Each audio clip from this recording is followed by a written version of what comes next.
അപ്പോൾ അതുപോലെ തന്നെ ഇത് പെട്രോൾ വേരിയന്റ് അല്ലേ? പെട്രോൾ വേരിയന്റ് ഓട്ടോമാറ്റിക് ആണ്. ഓട്ടോമാറ്റിക് ആണ്, ഓട്ടോമാറ്റിക് വണ്ടിയാണ്. ഓക്കെ. അപ്പോൾ ബലേനോയെ കുറിച്ച് പറയുമ്പോൾ എല്ലാവരും പറയുന്നത് വണ്ടി വന്നന്ന് മുതൽ പറഞ്ഞൊരു സംഭവമാണ് പപ്പടം പോലെ ഉണ്ട് എന്നുള്ളൊരു സംഭവം.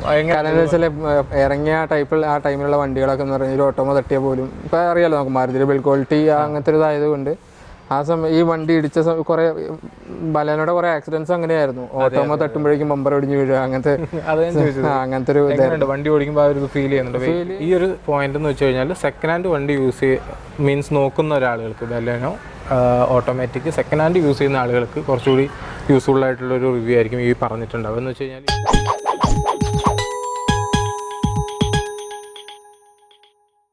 നമസ്കാരം, എല്ലാവർക്കും VVS വേൾഡിൻ്റെ പുതിയൊരു വീഡിയോയിലേക്ക് ഇപ്പോൾ സ്വാഗതം. അപ്പോൾ നമ്മൾ ഇന്ന് വന്നിട്ടുള്ളത് മറ്റൊരു കാറിൻ്റെ ഒരു യൂസർ റിവ്യൂ ആയിട്ടാണ്. ഇവിടെ എന്താ പറയുക, മാരുതിയുടെ തന്നെ പ്രീമിയം ഹാഷ് ബാക്ക് സെക്ടറിൽ വരുന്ന ബലേനോയുടെ ഒരു യൂസർ റിവ്യൂ ആയിട്ടാണ് നമ്മൾ വന്നിട്ടുള്ളത്.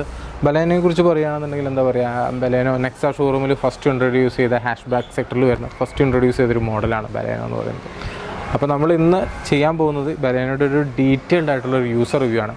എനിക്ക് ഉറപ്പുണ്ട് ഈ ഒരു വീഡിയോ കണ്ടു കഴിഞ്ഞാൽ നിങ്ങൾക്ക് തീർച്ചയായിട്ടും, അതായത് പുതിയതായിട്ട് ബലേനോ മേടിക്കാൻ പോകുന്ന ഒരു കസ്റ്റമർ ആണെങ്കിലും ശരി, അല്ല നമ്മളെപ്പോലെ ഒരു middle class family second hand വണ്ടികൾ മേടിക്കാനാണെങ്കിലും ശരി, നിങ്ങൾക്കൊക്കെ യൂസ്ഫുൾ ആവുന്ന രീതിയിലുള്ളൊരു യൂസർ റിവ്യൂ ആയിരിക്കും നമ്മുടെ ഇന്നത്തെ വീഡിയോ. അപ്പോൾ ഇതിനെക്കുറിച്ച് ഞാൻ പറഞ്ഞിട്ട് കാര്യമില്ലല്ലോ, ഇതിൻ്റെ യൂസർ തന്നെ പറയണ്ടേ. അപ്പോൾ നമുക്ക് ഇതിൻ്റെ യൂസറെ ഇങ്ങോട്ട് വിളിക്കാം. എല്ലാവർക്കും അറിയുന്നുണ്ടായിരിക്കും, ആളുടെ പേര് ഗബ്രിയൽ എന്നാണ്. നമ്മുടെ ചാനലിലെ വീഡിയോസിൽ ആദ്യം മുതൽ എൻ്റെ കൂടെ ഉള്ളതാണ്. ഒത്തിരി വീഡിയോസിൽ എൻ്റെ കൂടെ ക്യാമറയ്ക്ക് മുന്നിലും പിന്നിലും ഒക്കെ ആയിട്ടുള്ളതാണ് ഗബ്രിയൽ. അപ്പോൾ ഗബ്രിയലെ, ഇത് ഏതാണ് മോഡല്, ഏതാണ് വേരിയൻറ്റ്, എത്ര വർഷമായി? ഇത് 2017 മോഡൽ ഡെൽറ്റ എന്ന് പറഞ്ഞിട്ടുള്ള മോഡലാണ്. ടോപ്പിൻ്റെ താഴെ വരുന്നത് അലോയ്സും എല്ലാം കൂടി വരുന്ന മോഡലാണിത്. എനിക്കൊന്ന് ചെറിയ ചെറിയ ഇതേ ഉള്ളൂ, പ്രീമിയത്തിൽ നിന്ന് വലിയ വ്യത്യാസം വെച്ചാൽ ക്യാമറ അങ്ങനത്തെ കുറച്ച് ഡിഫറൻസ് മാത്രമേ വരുന്നുള്ളൂ. ബാക്കിയെല്ലാം ഫീച്ചേഴ്സ് ഇതിനകത്തുണ്ട്, ഡെൽറ്റയിൽ വരുന്നുണ്ട്. പിന്നെ അതുപോലെ തന്നെ ഏതാണ് മോഡല്? 2017 മോഡലാണ്. എത്ര കിലോമീറ്റർ ആയി? ഇപ്പോൾ 92 റണ്ണിങ് ആണ്. 92 റണ്ണിങ് ആണ്. അപ്പോൾ അതുപോലെ തന്നെ ഇത് പെട്രോൾ വേരിയന്റ് അല്ലേ? പെട്രോൾ വേരിയന്റ് ഓട്ടോമാറ്റിക് ആണ്. ഓട്ടോമാറ്റിക് വണ്ടിയാണ്. ഓക്കെ. അപ്പോൾ നമുക്ക് എന്താ പറയുക, എങ്ങനെയുണ്ട് ഇപ്പം? ആക്ച്വലി ഇത് ഗബ്രിയലിൻ്റെ വണ്ടിയല്ല, ഗബ്രിയലിൻ്റെ ഒരു അങ്കിളിൻ്റെ വണ്ടിയാണ്. പക്ഷെ കുറച്ച് കാലമായിട്ട് യൂസ് ചെയ്യുന്നത് ഗബ്രിയലാണ്. ഓക്കെ. അപ്പോൾ ഏകദേശം എത്ര കാലമായിട്ടുണ്ടാവും ഗബ്രിയൽ വണ്ടി യൂസ് ചെയ്യുന്നത്? ഒരു വന്നും പോയി ഒരു 6-7 മാസമായിട്ട് ഞാൻ തന്നെ യൂസ് ചെയ്യുന്നത്.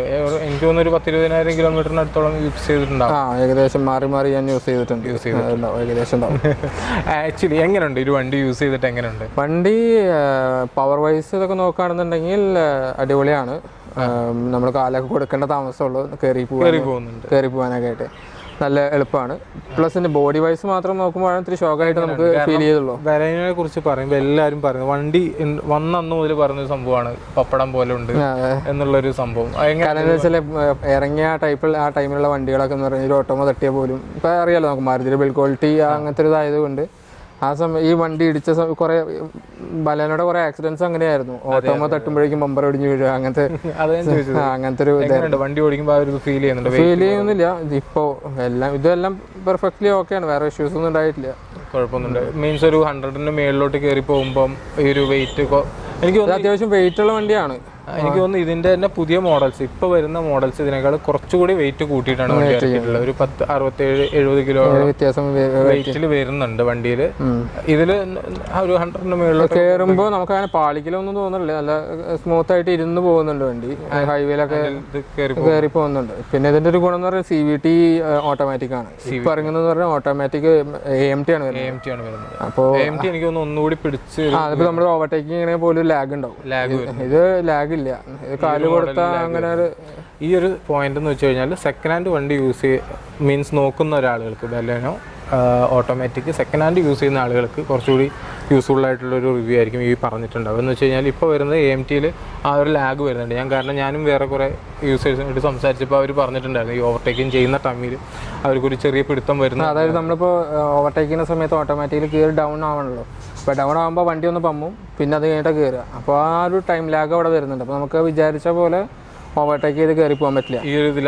പക്ഷെ ഇതിനകത്ത് അങ്ങനെ ഇത് വരുന്നില്ല. അതുപോലെ തന്നെ എങ്ങനെയുണ്ട് സിറ്റി ഡ്രൈവ്? അടിപൊളിയാണ്. മീൻസ് ഓട്ടോമാറ്റിക് ആയതുകൊണ്ട് ഇങ്ങനെ കാല് വെക്കാണ്ട് ഇങ്ങനെ പതുക്കെ പോയിക്കൊണ്ടിരിക്കും. പക്ഷെ ഓണത്തെ മൈലേജ് മാത്രമാണ് ഒരു പ്രശ്നം. ഞാൻ ചോദിക്കാൻ പോകുന്നത് എന്ന് വെച്ച് കഴിഞ്ഞാൽ ഓട്ടോമാറ്റിക് ആണ്, സിറ്റിയിൽ അത്യാവശ്യം ഡ്രൈവ് ചെയ്യുമ്പോൾ എങ്ങനെയുണ്ട് മൈലേജ്? മൈലേജ് ഇപ്പോൾ ഇത് ഏകദേശം 9 to 11 ആണ് സിറ്റിയിൽ കിട്ടുന്നുള്ളൂ. സിറ്റിയിൽ കിട്ടുന്നത് നല്ല ബ്ലോക്കൊക്കെ ആണെങ്കിൽ 9 റേഞ്ച് നോക്കിയാൽ മതി. മൈലേജിന്റെ കാര്യത്തിൽ ഒന്ന് CVT എഞ്ചിനാണ്, ഓട്ടോമാറ്റിക് ആണ്, അതത്ര നമുക്ക് പ്രതീക്ഷിച്ചാൽ. ലോങ് ഡ്രൈവിലൊക്കെ ഒരു 18-19 നമുക്ക് കിട്ടും, സ്റ്റേബിൾ ആയിട്ടുള്ള ഹൈവേ ഡ്രൈവ് ആണെന്നുണ്ടെങ്കിൽ. ഞാൻ ചോദിക്കട്ടെ, ഇപ്പം ഇത്രയും കാലം ഇത് ഓടിച്ചതിൻ്റെ ഉള്ളിലുള്ള ഒരു മീൻസ് ഈ വണ്ടിയെ കുറിച്ച് തോന്നിയ പോസിറ്റീവ് ആയിട്ടുള്ള കാര്യങ്ങൾ എന്തൊക്കെയാണ്? എന്ന് വെച്ച് കഴിഞ്ഞാൽ നമുക്കറിയാം ഒത്തിരി പോസിറ്റീവ് ഒക്കെ ഈ ടൈം ലാഗാണ്. എനിക്ക് നമ്മളൊക്കെ ഓവർടേക്ക് ചെയ്യണമെന്ന് തോന്നി കഴിഞ്ഞാൽ തന്നെ അത് നമുക്ക് പവർ ഉണ്ട്, നമുക്ക് പെട്ടെന്ന് കാലെടുത്ത് കയറി പോകാൻ പറ്റുന്നുണ്ട്. പിന്നെ ഓട്ടോമാറ്റിക് പോകണമെന്ന് പറഞ്ഞാൽ ഒരു കാലം നമുക്ക് സുഖമായിട്ട് റെസ്റ്റ് ആയിട്ട് ഇരുത്താന്ന് മാത്രമേ. അതാണ് ഒരു വണ്ടിയുടെ ഏറ്റവും ലോങ് റൈഡ് പോകുമ്പോഴൊക്കെ കംഫർട്ട് കാര്യങ്ങൾ നന്നായി. സീറ്റിന്റെ ഒക്കെ നല്ലതെന്ന് പറഞ്ഞാൽ അടിപൊളി നല്ല സീറ്റാണ്, നമുക്ക് ഇരുന്ന് നല്ല കംഫർട്ടായിട്ടുള്ള സീറ്റാണ്. തൈ സപ്പോർട്ട് എല്ലാം നേരുന്നത് നമുക്ക് കലക്കൻ സീറ്റാണ് വരുന്നത് ഇതിനകത്ത്.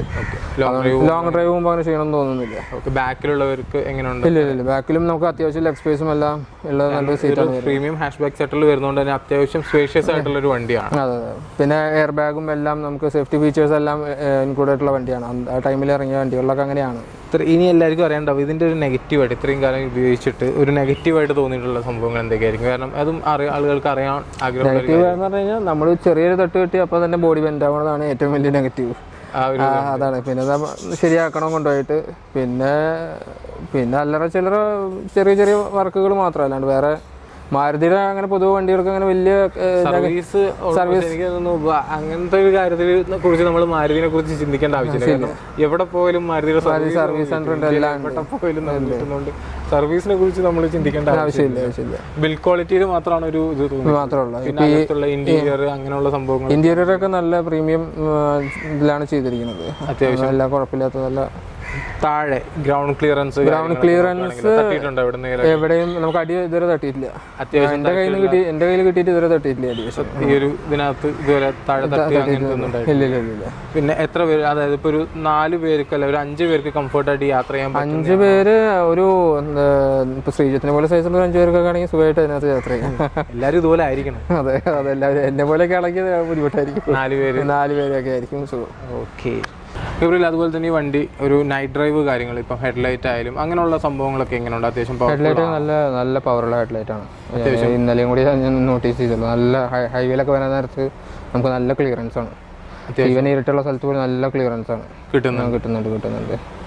അതുപോലെ തന്നെ നമ്മുടെ ബൂട്ട് സ്പേസ് അത്യാവശ്യം വലിയ ബൂട്ട് സ്പേസ് ആണ്. നമുക്കൊരു ഒരു വലിയ 2-3 പെട്ടിയൊക്കെ സുഖമായിട്ട് അതിനകത്ത് അടിപൊളി വണ്ടിയല്ലോ.